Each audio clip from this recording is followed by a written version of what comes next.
professor. I just want to be nothing special. I want to be boring. With a voice as annoying as a dripping faucet, I want to be the professor that cracks himself up with his own jokes. Well, no one else gets it. I want to act like taking attendance is the most important part of my day. Bueller. And then go on to Jack Benstein's money because I want to teach for the money, or at least teach for the vacations, or I want to teach simply because I can't do what I teach. I can't be the word. And so I preach about how important it is for you to know what it is that I know, but never get you to think. And I want to teach to the test so that you'll graduate and be happy, but you passing that test only means you can barely read and write at the 8th grade level. And I want to be the teacher that tells the students that you are a lazy, rude, and worthless generation, so much that you actually begin to believe it. And I want to set the bar of my expectations so low that you would have to fall down to achieve it. And I want to teach at a school that only has metal shop, auto shop, and wood shop, and not even bother with AP classes because, look, not everyone's designed to go to college, like poor people and black and brown people, and especially your poor black and brown people.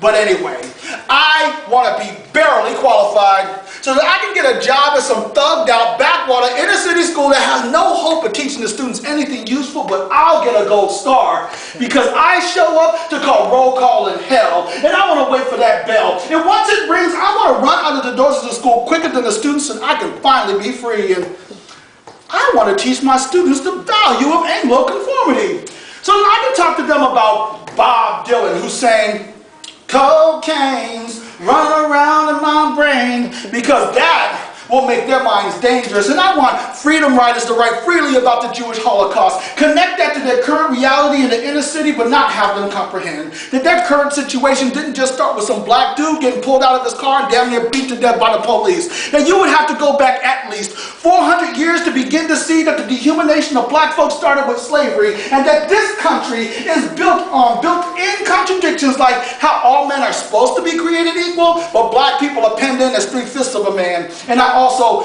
don't want you to understand that if the mass murder of 6 million Jewish people is considered a Holocaust, then the 60 million or more African captives that died during the Middle Passage would have to be considered an apocalypse. And I want to teach my students concepts and theories as obsolete as the 8-track in this digital age. But I always say, things were better back in the 50s because that was the height of white masculinity, and we had shows on TV like My 3 Sons and Father Knows Best, and I guess that's great and all, but during that same time period, black folks were fighting for their lives just to go to a restaurant and order a cup of coffee or not be that strange fruit hanging from a tree. And so I guess things were better when we didn't have to worry about that pesky idea called equality. And lastly, I want to be the professor that only tells my students once in my life what I really think is important, but only do it because my death is imminent, and everything that I have to say will have nothing to do with what I taught every day, like how God can make a way out of no way. And so I want to be a mediocre professor. I want to be all right, nothing special, because it would just be too hard to try and be good. Thank you.